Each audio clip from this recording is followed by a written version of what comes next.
நம்ம இந்த வீடியோவில் இன் எங்கே வரும், ஆன் எப்போ போடணும், இதை பற்றி தான் நம்ம பார்க்க போகிறோம். ஐ am going in a bus கரெக்டாக? தப்பு.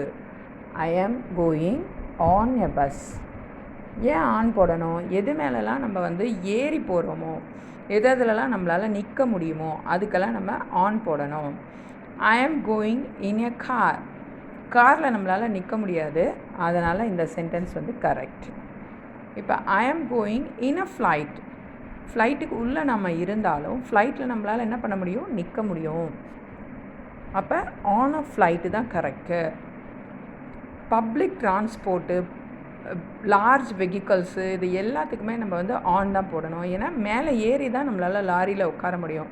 அப்போ I am going on a lorry, அதுதான் கரெக்டு.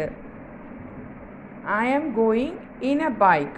பைக்கு சின்னதாக இருந்தாலும் பைக்கு உள்ளே நம்மளால் உட்கார முடியாது, பைக்கு மேலே ஏறி தான் நம்மளால் உட்கார முடியும். அப்போ I am going on a bike, இதுதான் கரெக்டான word. I am going on a bike தான் கரெக்டாக வரும்.